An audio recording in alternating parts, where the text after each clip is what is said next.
Good evening. It is the 29th day of December 2024, the last Sunday of the month and the last Sunday of the year 2024. I trust you've had a wonderful day and a wonderful weekend as you culminate the celebrations of this festive season in your own very special way. Welcome to the broadcast TV47 weekend. My name is George Maringa. On sign language interpretation tonight is Rhoda Nyamai. As the year comes to an end, we want to bring you an interesting conversation, an interesting report tonight. The rise and fall of Geoffrey Gachagua, the third deputy president under this, the second deputy president under this constitution. In fact, let's take a teaser of that story that will be coming up shortly before the highlights. I, Gachagua. He can also support somebody else and be a kingmaker. Akawa yani kwa ile kwa lugha ya Kimombo sijui kwa Kiswahili yaitwaje, akawa na insecurity. That tells you there was a lot of power play, there was a lot of self-interest, there was a lot of investment and transaction that went through. Hata huko nyumbani kuwa mkubwa wa ng'ombe kama watatu wazee wakiketi kando namna hii, ama kuwa mkubwa wa ile tunaita kettle dip, ama kuwa mzee wa mtaa pia haiwezekani. And looking at it, I don't think the president had any intention of ever working with me. For Rigathi Gachagua, either inside or outside, he's going to be the next power. That special feature, the rise and fall of Gachagua, will be brought to you by Elizabeth Mutuku a little bit later on in the broadcast tonight. But before then, here are the top stories.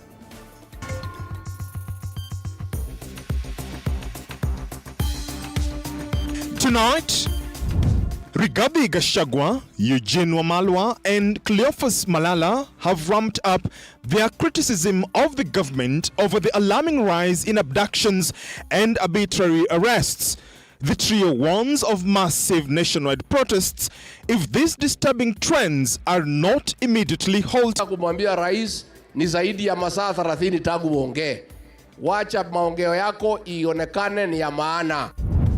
In a bid to calm tensions with health workers, the Ministry of Health announces the release of 1.75 billion Kenya shillings to clear arrears owed to doctors and medical interns. However, with more payments set to be cleared over the next 2 years, will this be enough to restore confidence in the healthcare sector? Or any arrears for the community health promoters, we are going to pay to the last coin, so that we start the year in a clean slate. And as Embu gears up for a much-anticipated protest over the alleged abduction of local blogger Billy Mwangi, authorities are urging residents to stay home, emphasizing that the protests could divert vital resources away from the ongoing search for Mwangi. Thank you so much for choosing TV47 to inform you.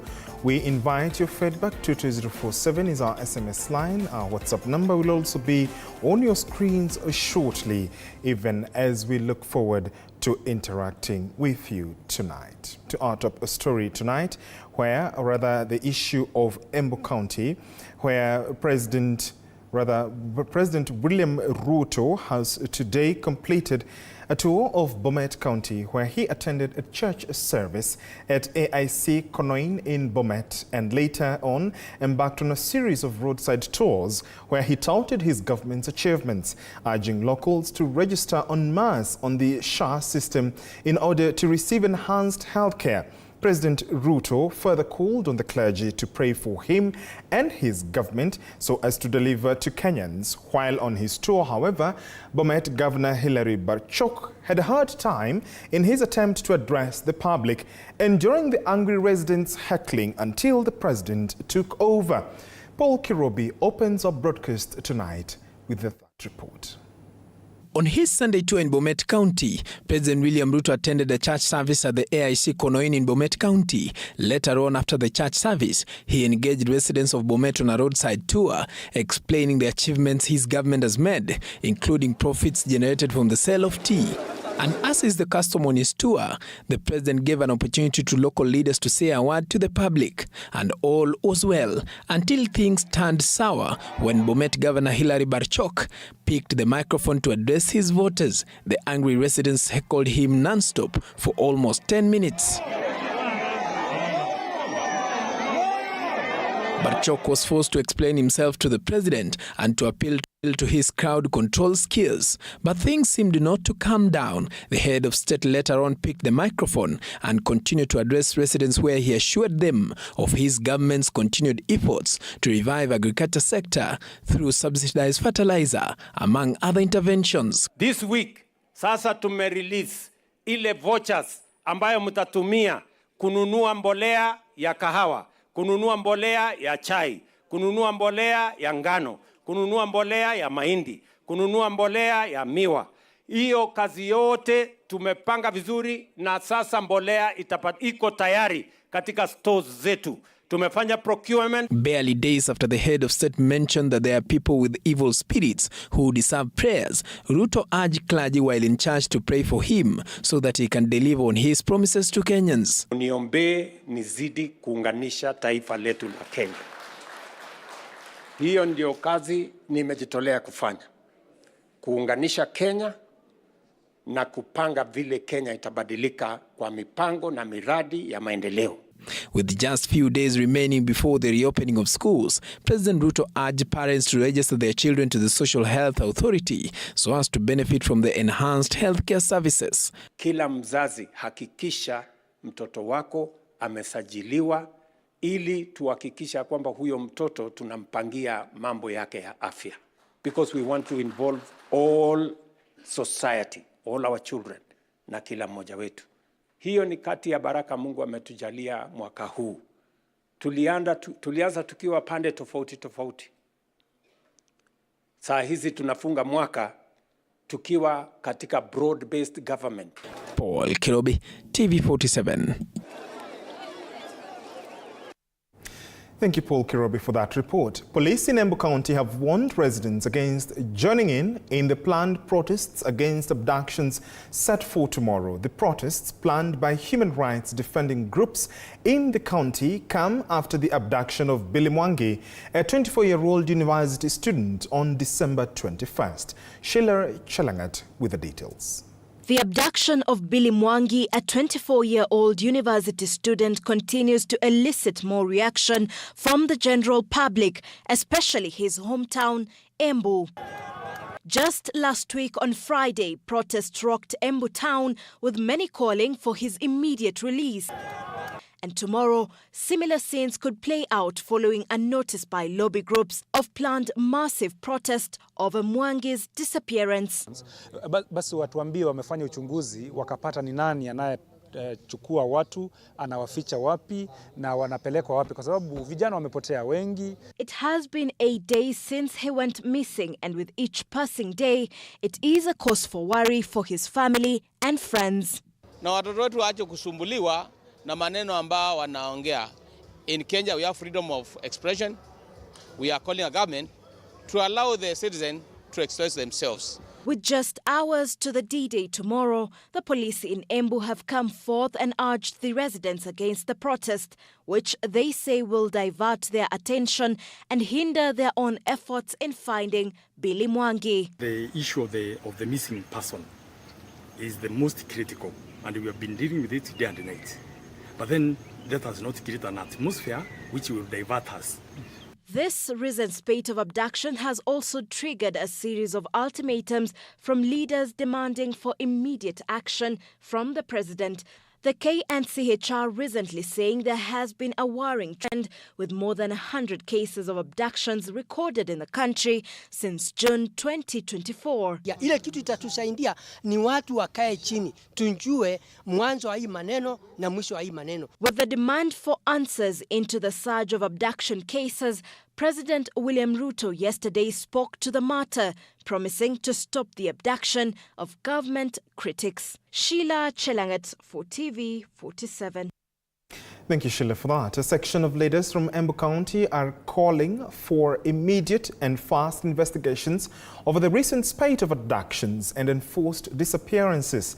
This coming after the alleged abduction of Billy Mwangi, a young social media influencer forcibly taken 2 weeks ago in Embu town.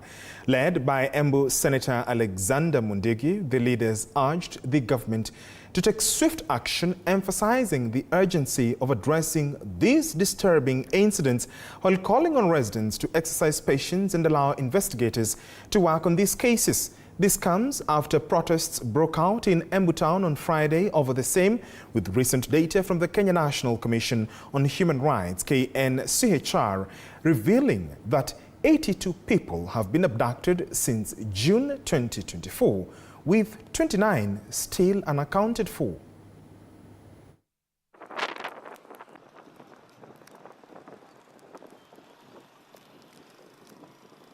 Polisi wetu kama they are professionals na hawahusiki kwa njia yoyote ile katika hizo hayo mambo ya abductions, basi watuambie wamefanya uchunguzi wakapata ni nani chukua watu, anawaficha wapi na wanapelekwa wapi, kwa sababu vijana wamepotea wengi, na wote ambao wanazungumza mambo ambayo pengine hayafurahishi wakubwa, inaonekana wanapotea kiolela. Kwa hivyo ni vizuri kabisa polisi wetu sasa wafanye uchunguzi, watuambie ni nani, na kama basi watuambie ni nani, tutaendelea kuzidi kusema wanajua ni nani anayefanya haya mambo. Injaribu kufanya upelelezi iweze kuona hao vijana wanaweza kuwa wamefichwa wapi, tujue ukweli iko wapi. Ya, ile kitu itatusaidia ni watu wakae chini, tujue mwanzo wa hii maneno na mwisho wa hii maneno. Na tukifuatilia tunasikia wanachukuliwa na gari ambao ni gari za serikali. So tunaomba serikali achilia watoto wakuje tusherekee na wao mwaka mpya, na watoto wetu waache kusumbuliwa na maneno ambao wanaongea. In Kenya, we have freedom of expression. We are calling a government to allow the citizen to express themselves. Now, the national government has released 1.75 billion Kenya shillings to clear salaries and allowances for the doctors and intern doctors a few weeks after health workers called off their strike. This is according to the Ministry of Health. Public Health Principal Secretary Mary Muthoni confirmed that the money paid is part of the 3.5 billion shillings which has been accrued since 2016. She says that this is part of CBA and back-to-work formula which was agreed between the government and doctors. However, Muthoni says that President Dr. Ruto has ordered the Treasury and the Ministry of Health to ensure that the balance will be paid in 2 years to ensure the health workers get their dues without delay.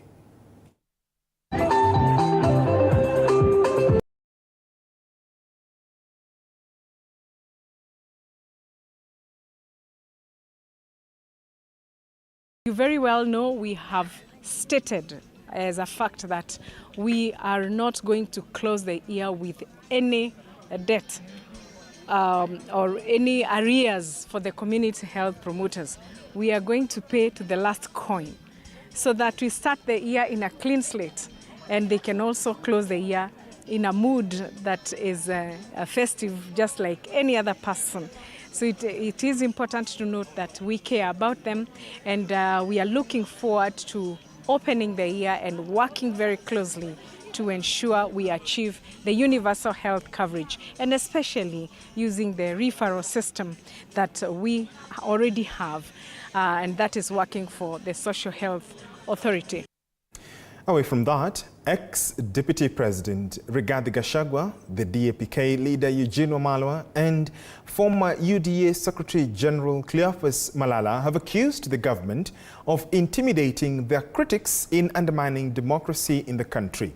The leaders spoke at Makunga at Cleophas Malala's home in Mumias East, where they also condemned the recent cases of abductions in the country.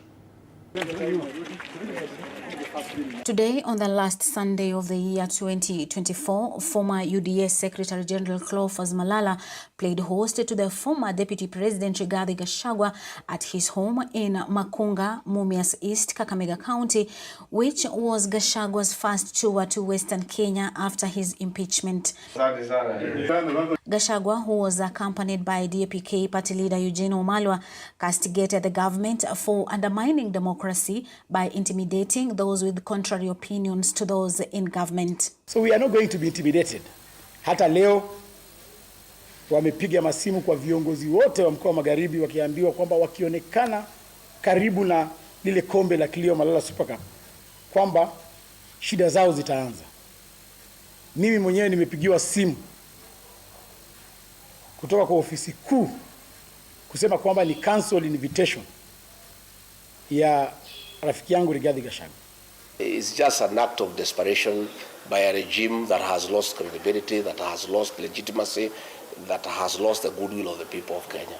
Na ako huru kutembea sehemu yoyote katika taifa letu, yani ako na ile freedom of movement, freedom of association, freedom of speech and conscience.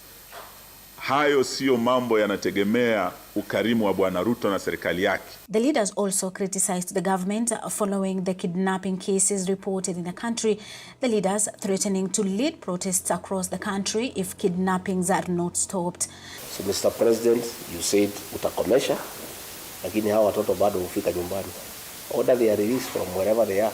Kama maneno haya hayatafanyika vile rais amedirect jana ama juzi, basi tujitoe wote. January tujitoe wote. Hakuna kuendelea na biashara kawaida kama mambo ya abduction yajaisha. Kama William Ruto anataka kutuabduct sisi wote kama taifa, tukutane kwa barabara. We cannot allow a constitutional democracy tuwe na udikteta eti hawezi kosoa serikali, na ukikosoa serikali unatekwa nyara, unauawa. The self-proclaimed Mount Kenya kingpin also distanced himself from allegations that he sponsored Gen Z protests that led to the death of many young people in the country. The fact that I defended them does not mean that I sponsored them or funded them, or I'm their leader. And by the way, I wouldn't mind being their leader. Gachagua urged the Mulembe nation to unite and put their votes in one basket for the 2027 election. Gachagua promising to collaborate with the leaders in western part of Kenya. What we are saying will engage Eugene Wamalwa and others, but his relevance in the national political discourse will be informed by the unity of purpose of the Luhya nation and by numbers. We are in the opposition, and we are not begging for any position in that broad-based government. Western will chart our own course. We'll be captains of our own ship. After being accused of playing tribal politics, today former Deputy President Rigathi Gachagua toured Western Kenya with an aim of getting friends ahead of 2027. It is a wait and see if at all the coalition will be able to propel them to the top seat in the country. Gachagua and Wamalwa later joined the soccer fans at the Lions ground for the finals of the 6th edition of Cleo Malala Super Cup. Violet Auma, TV47. Thank you, Violet, for that report. A number of Rift Valley leaders are urging former Deputy President Rigathi Gachagua to stop seeking political attention and power by orchestrating frequent attacks across the country. This comes a day after Gachagua was attacked once again by assailants during a political meeting organized by some Kenya Kwanza leaders. The leaders are now calling on the National Cohesion and Integration Commission (NCIC) and the Directorate of Criminal Investigations (DCI) to launch a thorough investigation into the alleged abduction, false claims and attacks targeting Gachagua. They suggest these incidents are part of a political scheme to undermine and discredit the operations of President William Ruto's government.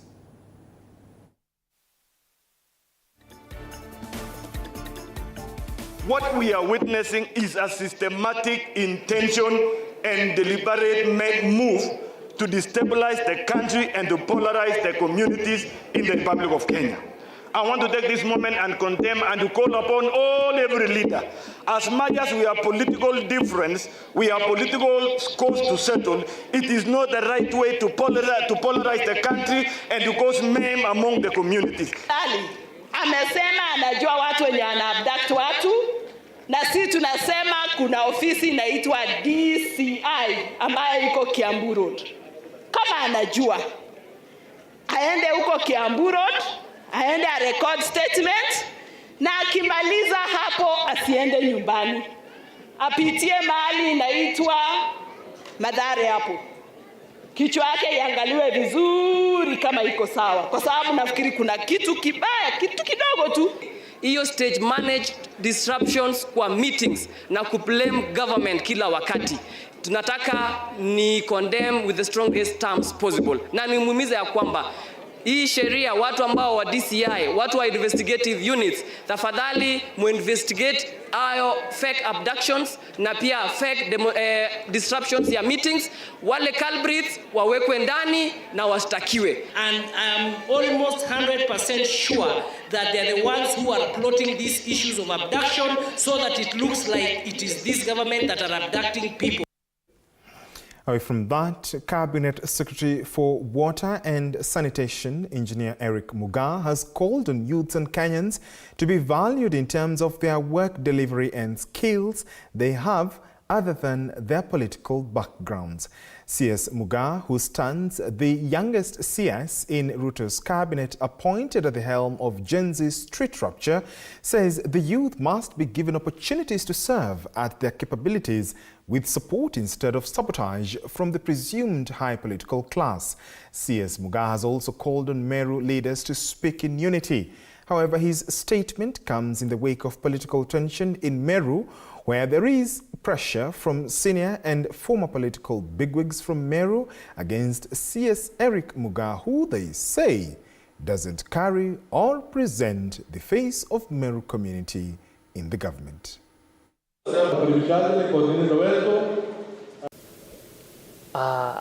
Swala la vijana na ujana limetokea katika haya mazungumzo, na tunasema kuwa siku hizi kila mtu ni msomi, watu wengi Kenya ni wasomi, na tunang'ang'ania zile nafasi za kazi ambazo zinapatikana both kwa serikali na pia katika private sector. Na ukiangalia pale vijana wengi wanafanya kazi, wana ujuzi. Hivyo being young is not lack of ability. The generation that has come before us, ambao walio mbele yetu na watakaokuja nyuma yetu, tuna kazi ya kuwakuza vipawa vyao. Ndio huyo alipatikana akawa kwa Gen Z. Negotiation ya Gen Z ndio wasipige serikali ilikuwa ni Eric. Na wasaizi wale Gen Z hawajakufa, wako hai. Ndio tutasema kwamba sisi hatuna vita na serikali. Sisi hatuna vita na kiongozi ambaye anaongoza nchi yetu. Vita yetu tukiwa Meru community ni moja. Eti ya kwamba huyu ni kijana mdogo ambaye walimweka wakiwa CS ama minister wa water.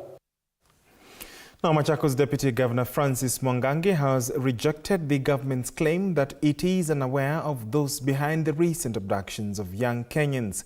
Mwangangi emphasized that the Constitution mandates the government to ensure the security and protection of its citizens. Speaking at the funeral of Ukambani freedom fighter Mwindi Mbingu's daughter Agnes Kamene in Mwingi Central, Mwangangi called on President Ruto and his security team to be transparent and explain who is responsible for the abductions. He warned that Kenyans have lost trust in the government's ability to protect them as guaranteed by the Constitution and urged the President to act quickly to restore confidence.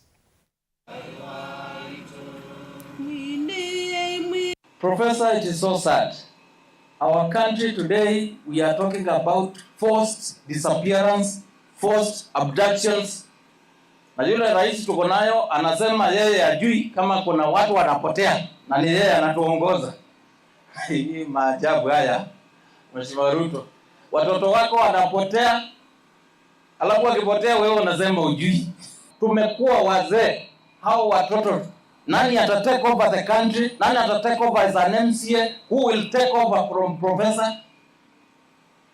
So what we are saying, naona hawa ni kama wameshindwa na kazi, na ikiwa rais wa jamhuri na uko na vitengo vyote vya usalama, ujui wa Kenya wamepotea, ili hali Kenya National Commission on Human Rights ambayo inalipwa na wananchi hawa na sisi wote, wanasema wananchi wamepotea na wengine wameuliwa, lakini rais hajui. Then we have every reason to say we are living in a very sad situation. And that's why mimi naona, kwa maoni yangu, naona it's good we have a truly God-fearing person in the name of Dr. Stephen Kalonzo Musyoka. Now, barely a week after bodies of 4 people were recovered from a dangerous Laminyausi gold mining operation area after collapsing, opinion leaders, political leaders and other stakeholders now want the illegal gold mining activities in the West Pokot County stopped with immediate effect. Led by Sigor lawmaker Peter Lochakapong and National Mining Corporation Board Director David Kapelsewa, who toured the fateful mining site, leaders called upon those undertaking and leading all these operations to immediately stop and withdraw their operations machines from the sites, saying no valid license has been issued to them to conduct such mining activities.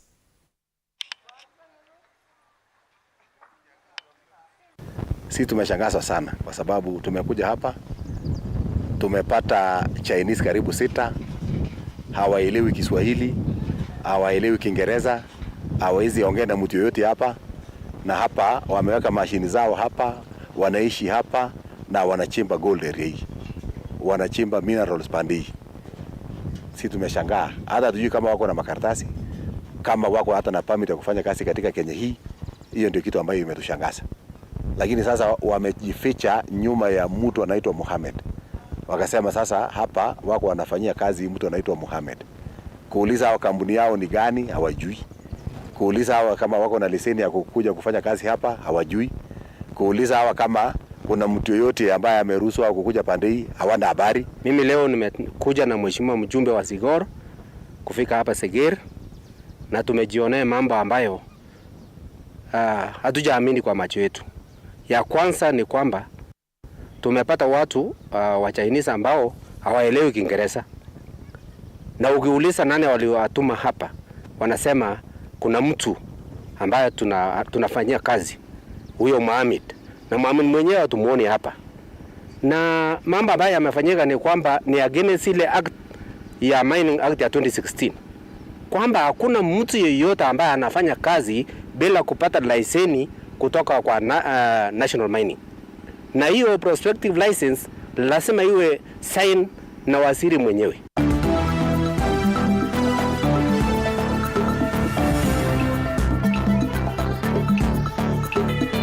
Sports News brought to you by Maybets.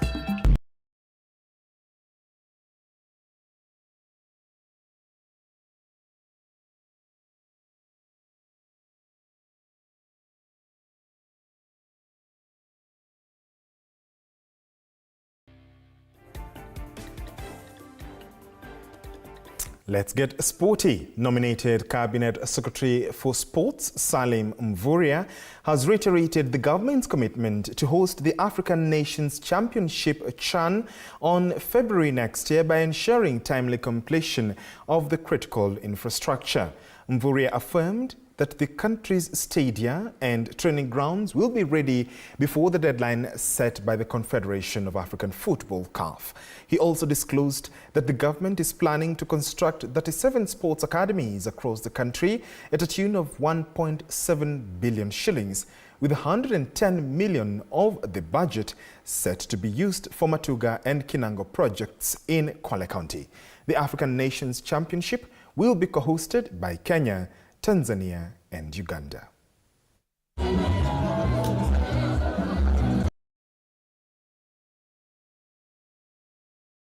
Kenya, kwa sababu hivi sasa tunajiandaa kwa ile dimba ya CHAN ambayo itafanyika mwezi wa pili mwaka ujao 2025. Mimi nataka kuhakikishia Wakenya vile ambayo juzi tulitembelewa na yule rais wa CAF, Confederation of Africa Football, Patrice Motsepe, na sisi tumehakikishia CAF Kenya itaandaa hii dimba ya CHAN kama vile ilivyopangwa.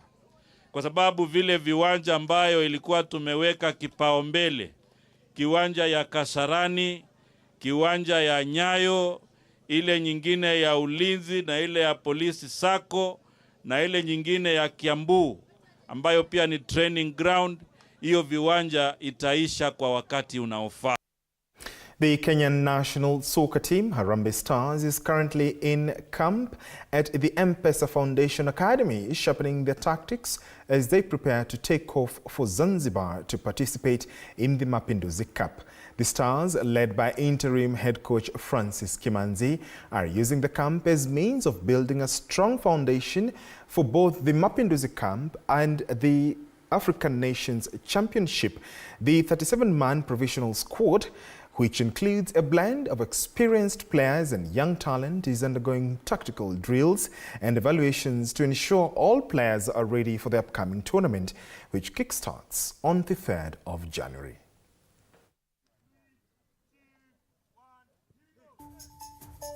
So, tumetrain vizuri, kila wachezaji wako motivated sana. Tuko wengi, lakini tumesukumana hapo ndani. So, kwa hii Mapinduzi Cup inakuja, hii na tu prepare tu vizuri, ni kama tu ni warm up tu kwa hiyo CHAN yenye inakuja. The expectations of course is to win, but at the same time just I would like to see us coming back from Zanzibar, a stronger unit, a more coordinated unit, strong camaraderie in towards CHAN.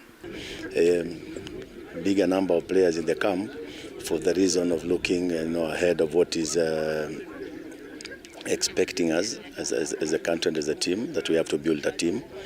And so we have started building a team, with a bigger number of players being invited. Focus is the Mapinduzi Cup now, but the bigger group is also a group to start checking out who is supposed to be monitored and prepared well before we start preparing the team for the CHAN.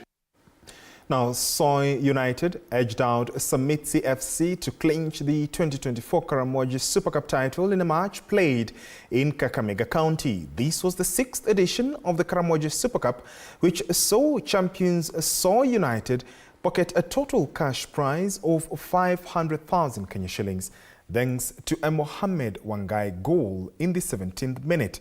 Meanwhile, in the ladies category, Kimangeti Queens took home the bragging rights as they saw off Luandeti Ann ladies 2-0 at the Samitsi Market Grounds on Saturday evening and received a 250,000 Kenya shillings award for their efforts. The tournament aimed to nurture and grow grassroots level talents. Kama sisi wachezaji, hizi mchezo zinatusaidia kuangalia maslahi yetu na pia kujisaidia sisi wenyewe kwa kile ambacho hatuna na pia kusaidia wazazi wetu. The Super Cup imetusaidia. So we have exposed some of them. Kuna wengine wametolewa hapo wakaingia clubs. We have one of us ambaye aliingia mpaka sasa yako kwa military. And majority of the time tukipata kama hii pesa tunasaidia wanafunzi ambao waweza kulipa karo zao. When we started the tournament, we just wanted it to be a community based tournament, but over the years the demand has grown tremendously and we've expanded the tournament. We expanded to Malava, we expanded to Navaholo, we joined in Kakamega, and then now we are doing the tournament in the whole country. Indeed, that is where we wind up the report tonight, the weekend edition, TV47 weekend edition with me, George Maringa. On Sign Language has been Rhoda Nyamai. We will be leaving you with a feature on the rise and fall of Rigathi Gachagua. Geoffrey Rigathi Gachagua, once President Ruto's deputy and former Uhuru Kenyatta's personal assistant, entered politics in 2017 as the MP for Mathira constituency. His powerful connections gave him a strong political foothold. As a key ally of William Ruto, during a rift with Kenyatta, Gachagua rose to become deputy president after the 2022 elections. But what seemed like a stable term has taken a rather dramatic turn, and now Gachagua's political future hangs in the balance after an impeachment process. That report by Elizabeth Mutuku is what I will be leaving with you. My name is George Maringa. Rhoda Nyamai is staying back. She has been our sign language interpreter tonight. I'll see you tomorrow. Stay safe and be kind to one another.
This December, learn about safety precautions to take into consideration this season. If you can remember, if you drive on a motorcycle often, to make sure that you have a helmet, it's key to decreasing the severity of the accidents. If you are passing in a bus from Kakamega to Mombasa, in between, just stand up, stretch your legs, and even when you are seated, keep pumping your feet, keep moving your feet to avoid that long stasis of blood in the veins. Healthier options for you to maintain a balanced lifestyle amid the holiday hustle. Eating healthy really doesn't mean that you have to deprive yourself, but we really just have to factor on how to strike a balance. Portion control and moderation are very key. Let us enjoy the season, and at the same time, let us try to watch our health and our well-being. Happy holidays.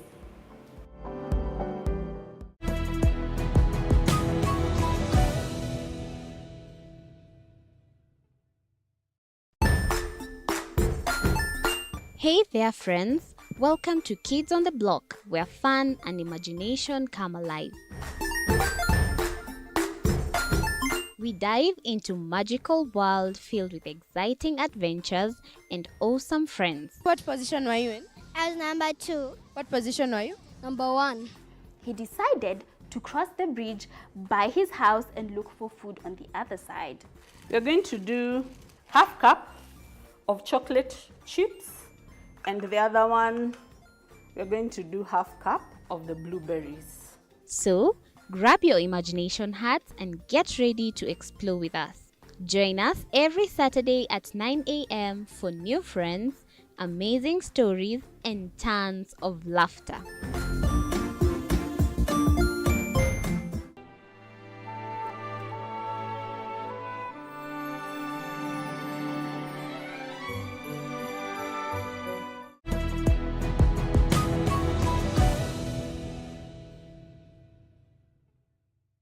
Join us as we explore the journeys of those who defy the odds and break barriers.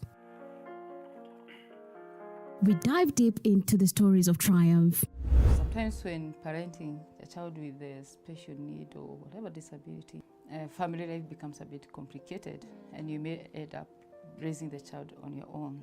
Here, we inspire. I have a farm which one we showcase with other dyslexic youths and autism, how to farm. Motivate. It's never easy, but what we do, the best thing is to work with another parent who has an elder child than yours. And break through the barriers one story at a time.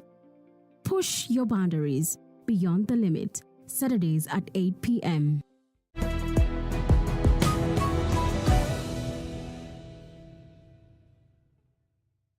The ground.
Geoffrey Rigathi Gachagua was not a new name in politics in the year 2017, even though this was the first time he tried an elective seat and he had served in various government positions as well as being a personal assistant to the former President Uhuru Kenyatta. 2017, he was sworn in as a member of parliament for Madira constituency after he won on Jubilee ticket. Rigathi was said to have been running the county government of Nyeri when his late brother Nderito Gachagua was unwell and out of the country receiving treatment. After the year 2017, Gachagua was among the few MPs who decided to follow the then Deputy President William Ruto after he fell out with his boss President Uhuru Kenyatta. Gachagua became a sharp critic of his one-time boss Uhuru Kenyatta, leading the rebellious faction of Tanga Tanga. He was named Ruto's running mate after serious 17 hours of standoff. The Kenya Kwanza running mate candidate, my brother and friend, Rigathi Gachagua. The selection of Gachagua as the running mate in the United Democratic Party UDA was not without a fight for the self-proclaimed son of Mau Mau. Various names had been fronted for the position, among them current DP Professor Kithure Kindiki, who by then was serving as the Tharaka Nithi senator. Kindiki had been requested by Ruto to shelve his Tharaka Nithi gubernatorial ambitions. Others were former National Assembly Speaker Justin Biden Muturi, Cabinet Secretary Alice Wahome, and who by then was serving as the Kandara Member of Parliament and Kiharu Member of Parliament Ndindi Nyoro. According to sources, Gachagua was not the preferred choice by the majority, and after 3 rounds of voting by UDA delegates, but due to his mobilization power and deep pockets, he influenced his way up. But finally, we did. I can tell you for free that Gachagua also got more votes than everyone else. And if I tell you, if you give me the list of the members, because which I know many people don't have, only those who are in Karen, like myself and others who are in UDA, and not from any other tribe. Mount Kenya. Yes, voted for Kindiki. But the deputy president then, who is the president now, said no, I will go with Gachagua. He went against all the votes that Kindiki had, all right? Why? Because he could understand, if I go with Kindiki, I won't make it. Gua nani atakaye kuwa mgombea mwenza katika uchaguzi wa mwaka wa 2022. Asilimia 90 walikataa na wakamwambia rais, tafadhali, huyu bwana tunamjua. Yeye hatoshei, hana ujuzi wa kisiasa, hana nafsi mzuri ambaye na tabia na mienendo ambaye yalingana na ofisi ile ambayo unataka kumkabidhi wakati mtapata ushindi. The Ruto Gachagua ticket would go ahead to win the August 8th, 2022 general elections. So Kenyans came out and voted on the 9th of August. And these are the results. Odinga Raila, total valid votes, 6,942,930. Number of valid votes, 7 million.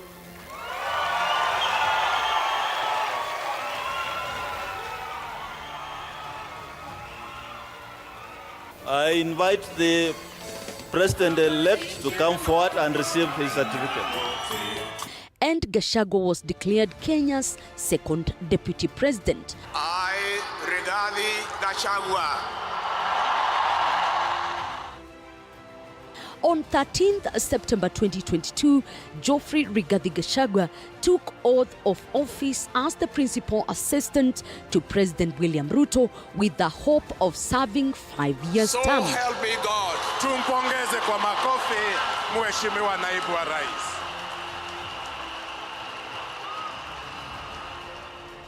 And from the first day, Gachagua took on the previous administration, hunting President Kenyatta head-on at the Kasarani National Stadium. President William Ruto, I must tell these people the truth. The truth of the matter is that we have inherited a dilapidated economy that is facing almost an economic shutdown.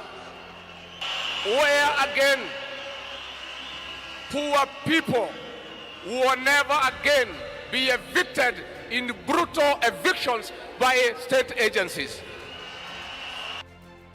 The continued enmity between Gachagua and former president and the attacks on Kenyatta would not end at that. His family farm at Northlands would later be attacked.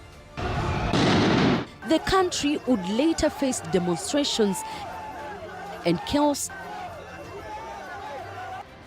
that were led by opposition's Azimio. Gachagua quick to warn the Raila-led brigade. Na mimi niko hapo, mimi nalala na jicho moja, ingine nalala ikiwaona. Nafunga moja usiku. Ile ingine nakaa kama torch. Nikisikia maneno nakimbia hapo. Kwa sababu hii serikali tulitafuta na shida mingi sana. Hatuwezi kubali mtu haribu. At the center of the chaos, Gachagua and his close allies did not shy away from championing for Mount Kenya interests, something which didn't sit well with some key allies of President William Ruto, who saw him as a threat to stability of the Kenya Kwanza government. Kutiweza kutenganisha wa Kenya kupitia kwa ile slogan yake alikuwa anaitumia sana, ule msemo wake alikuwa akiutumia sana, ya kwamba ikiwa wewe ni Mkenya na hukupiga kura, hisa zako hakuna, kwa hiyo wewe utangoja, utakuwa na tamaa ya chakula, lakini utangoja chakula kitakuja baadaye, baada ya wale ambao waliweza kutambua ama kupiga kura, ndio watapewa nafasi ya kwanza, kwa sababu hao ndio wako na hisa za juu. Those who once in a while were with him bought that idea. Nobody spoke to it. I think as a leader, he should have asked himself, why is nobody buying this idea? Why is nobody, voicing it out? Sometimes, very many politicians learn to where their blood is well battered. And if he was a bully, whom should he have started to bully? He would have started with the voters. But why are voters with him and the same voters are not with readers? So the greediness took the readers to take that direction. The aggressive Gachagua insisting the Mount Kenya shares ought to reflect in all government appointments as well as development agenda as promised in campaigns. It is the statement that President William Ruto described as primitive and backwardness. Hii serikali ni kampuni na ni ya shares. Si ndio? Ni ya shares. We will work hard to make sure that our politics is focused on an agenda of developing Kenya. That we are going to make sure that we deal with the challenge of corruption, wasteful spending, and unnecessary use of public resources. We are going to ensure that we drive the agenda of Kenya in the manner that will benefit all regions and every part and every Kenyan.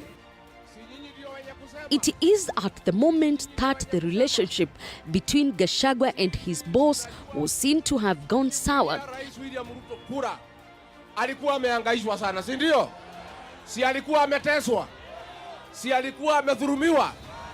Yeye akatoa ahadi kwa watu ya Kenya ya kwamba akipata uongozi naibu wake hatahangaishwa.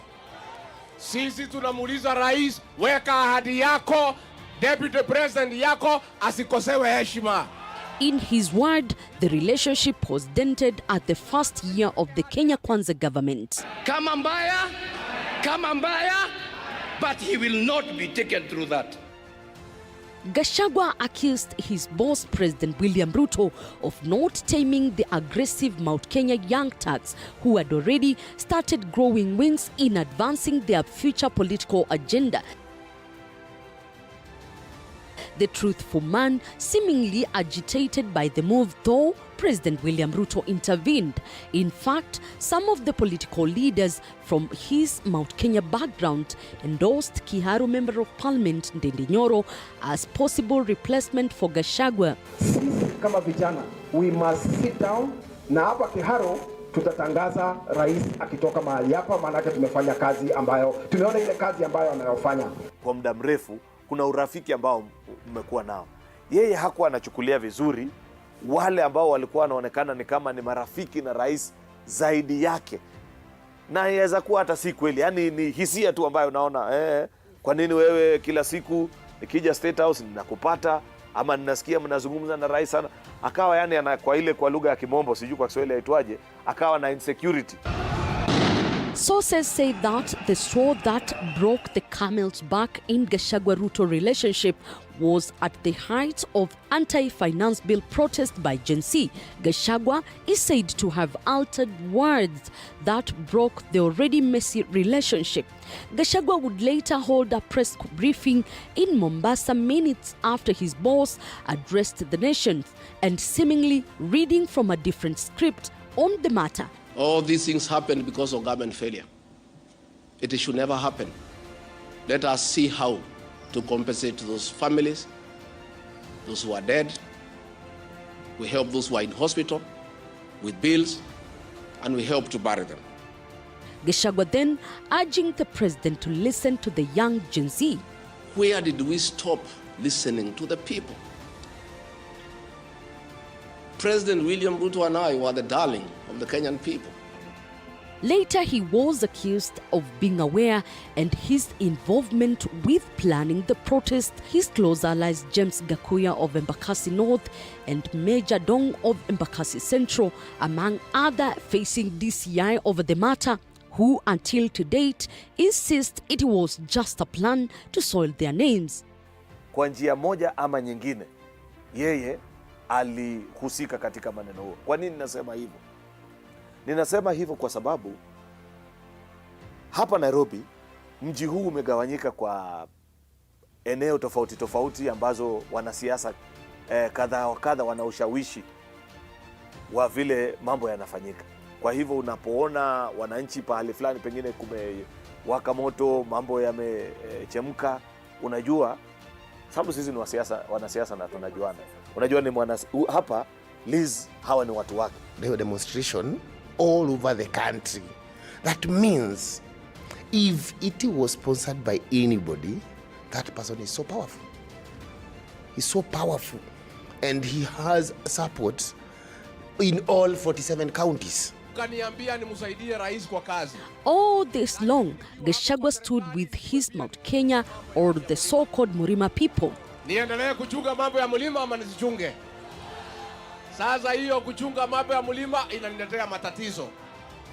The president later dismissed the entire cabinet apart from Gachagua and Prime Cabinet Secretary Musalia Mudavadi. I will immediately engage in extensive consultations across different sectors and political formations and other Kenyans with the aim of setting up a broad-based government.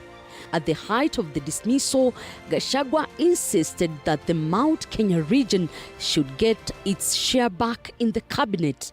Mount Kenya got at least 9 cabinet secretaries, but this time, with Raila Odinga's men on board, a move which didn't sit well with Gachagua.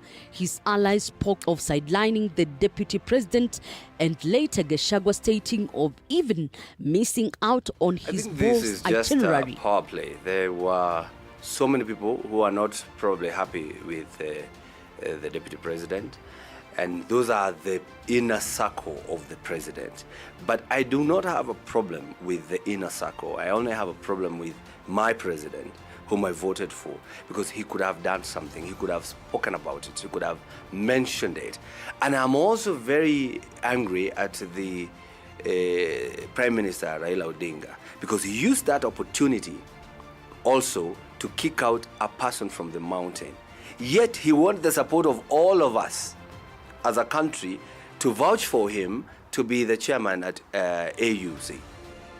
Mount Kenya people are so peaceful. They have impeached the deputy president. Very many people expected demonstration. Did you see any? No. They just kept quiet and said, this is your time. Do what you want. Our time is coming. And our time, I believe, is 2027. Yeah. I can tell you for free, it is a script that was prepared and well thought of by people trying to create grounds to impeach Rigathi Gachagua. The rumor of impeachment of the second deputy president Rigathi Gachagua became a reality on October 1st, 2024, when a notice of motion of impeachment was presented in the National Assembly by Kibwezi West Member of Parliament Ekomas Mwengi Mutuse, who listed 11 charges against Gachagua. Despite of intense lobbying, the centre could not hold, and 291 members of National Assembly voted in favor of impeachment motion. And therefore, honorable members, I urge you to find that Mr. Rigathi Gachagua, in his assertions about shareholding and a company, it was not in reference to political parties, it was in reference to regions, it was in reference to communities, and the evidence that we provided remains uncontroverted, and this ground must be confirmed. The results of the division on the motion are as follows. Abstentions 1. The noes 44. The ayes 281. So the ayes have it. October 8th, 2024, 291 members of parliament gave a nod to the impeachment motion against the second deputy president Rigathi Gachagua, this being an historic moment under the new constitution 2010. Gachagua and his team, hopeful that Senate would save him, he even offered himself to defend himself at the Senate, but senators could hear none. Mheshimiwa Spika, masuala ya ukiukaji wa kiapo haya, Mheshimiwa Spika, hayana nguvu, kwa sababu wakati alipokuwa anaapishwa siku ya kwanza aliapa viapo viwili.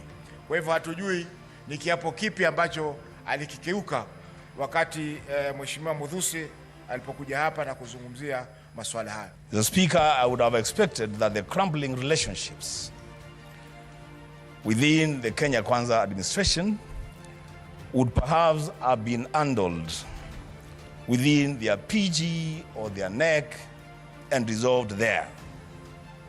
But because they have chosen this path, Mr. Speaker, they have made their bed, they must lie on it. Tonight, because the Constitution of the Republic of Kenya is just like the law of Moses. It says if you are found guilty of political adultery, you should be stoned to political death. It is called impeachment. Gachagua would later fall sick when he was expected to take a witness stand at the Senate. Is that the Deputy President of the Republic of Kenya has been taken sick, very sick, and as I address Mr. Speaker in this honorable House, Senators, he is in hospital, Mheshimiwa Speaker. That is a sad reality. It would be useful to this House if Senior Counsel Paul Mwite could probably give us a way forward in terms of the time limitations that the Senate has. I'm saying this because we don't want somebody to say that the Deputy President was not given an opportunity to be heard. I think the Senate will want him to be heard. And with that, his fate was sealed. Gachagua was impeached. 11th October 2024 at 10:30 p.m., Senate upheld the impeachment of Gachagua with 5 grounds substantiated by majority of the lawmakers. The Senate has resolved to remove from office by impeachment His Excellency Rigathi Gachagua, AGH, the Deputy President of the Republic of Kenya. Accordingly, His Excellency Rigathi Gachagua, AGH, ceases to hold office. Those senators insisted of serving justice on the impeachment. His allies insisted it was just a political game, which the players wanted Gachagua out of the picture.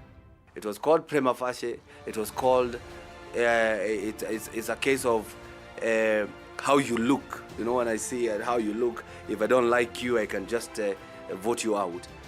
So the reason why I stood with him, I would stand with anyone, even President Ruto himself. If he was to be impeached, and I look at the grounds, I will stand with him. Only the greedy, turbo-cracked MPs. Even money cannot influence my conscience. And most of those Mount Kenya members of parliament, it is their conscience that voted no or voted against impeachment. It is their conscience that guided them. Yeah? And that now is what now we are looking for and pleading with other members. Going forward, please let your conscience and the will of the people who put you to that office be the one that to be followed. Kwa hivyo wakati ilipofikia na ikaonekana kwamba hata tukimpa mpaka siku ya mwisho ya kusikiza kesi hiyo ambayo ilikuwa Jumamosi, hakuwa tayari na hakuna vile angekuja mbele yetu, basi ikabidi tutumie yale majibu ambayo alikuwa tayari ameyawekelea ndani ya bunge na kusema unajua ni mashtaka. 18th October 2024, the National Assembly approved the appointment of the then Interior Cabinet Secretary, Professor Kithure Kindiki, to replace Gachagua as the third Deputy President. When he was discharged from the current hospital, Gachagua narrated the ordeals he claims to have suffered in the hands of his boss, the relationship seemingly irreconcilable, and which wouldn't allow the two to work together. On 30th of August in Kisumu, undercover security agents entered my room in Kisumu and bagged it, and one of them tried to poison my food, but we detected it and we were able to escape the scheme. I was supposed to be killed through poisoning. To nail the last nail in Gachagua's political career, President William Ruto named Professor Kitui Kindiki to replace Gachagua despite of stay orders which barred his swearing in. The courts lifted the orders, paving way for Kindiki as the third deputy president. That I will always truly and diligently serve the people of Kenya and the Republic of Kenya in the office of the deputy president of the Republic of Kenya, that I will diligently discharge my duties and perform my functions in the said office to the best of my judgment, that I will at all times when so required faithfully and truly give my counsel and advice to the President of the Republic of Kenya, that I will do justice to all without fear, favor, affection, or ill will. Gachagua has been trying to galvanize his political base in the Mount Kenya region in the last few days while courting the eastern region. Then sisi tutafutana na Kalonzo na sisi na marafiki wengi sana tunaongea. Na tuko na formula. Na sisi Waititu na Wamushomba atakwambia sisi hatuendage pahali ya kuanguka. Hatuko. Pahali utasikia sisi tuko ndio itashinda. Sasa kama tutakuwa na nyinyi mtakuwa washindi. Mnataka tukue pamoja? Mnataka tukue pamoja? Sisi pahali tunakuanga all the time.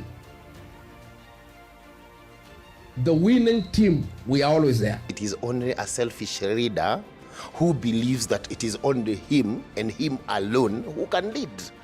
But more than 5 times he has told me that he must not be in the ballot. He can also support somebody else and be a kingmaker. That tells you there was a lot of power play. There was a lot of self-interest. There was a lot of investment and transaction that went through. But the people understand that. The people know that. The people hold Gachagua with high regard. And they are going to support him to the next move.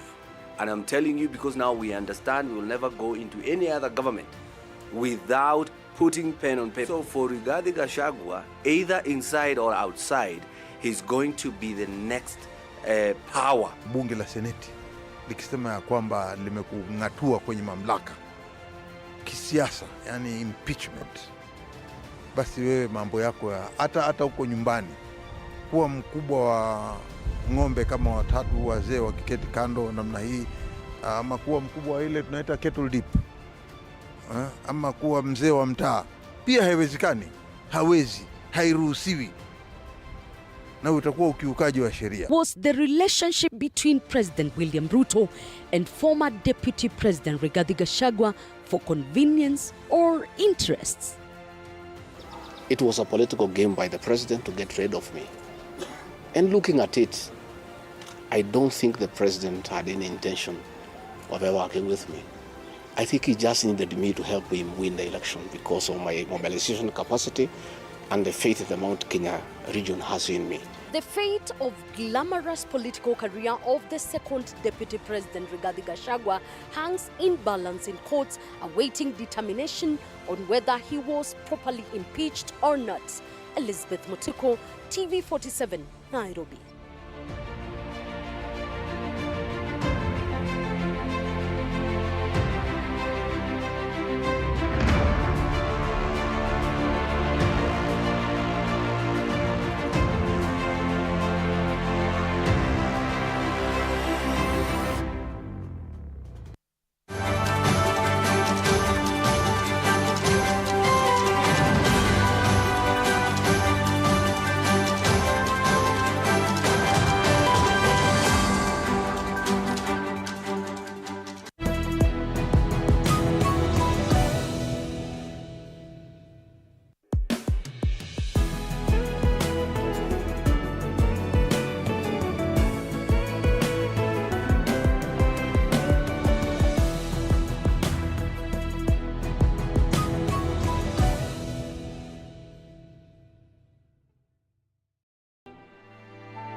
This December, learn about safety precautions to take into consideration this season. If you can remember, if you drive on a motorcycle often, to make sure that you have a helmet, it's key to decreasing the severity of the accidents. If you are passing in a bus from Kakamega to Mombasa, in between, just stand up, stretch your legs, and even when you are seated, keep pumping your feet, keep moving your feet to avoid that long stasis of blood in the veins. Healthier options for you to maintain a balanced lifestyle amid the holiday hustle. Eating healthy really doesn't mean that you have to deprive yourself, but we really just have to factor on how to strike a balance. Portion control and moderation are very key. Let us enjoy the season, and at the same time, let us try to watch our health and our well-being. Happy holidays.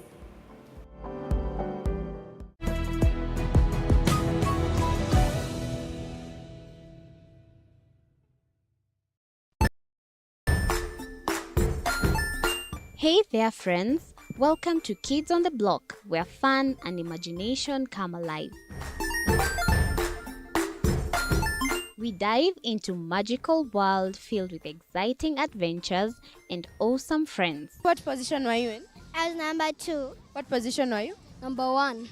He decided to cross the bridge by his house and look for food on the other side. We're going to do half cup of chocolate chips, and the other one, we're going to do half cup of the blueberries. So, grab your imagination hats and get ready to explore with us. Join us every Saturday at 9 a.m. for new friends, amazing stories, and tons of laughter.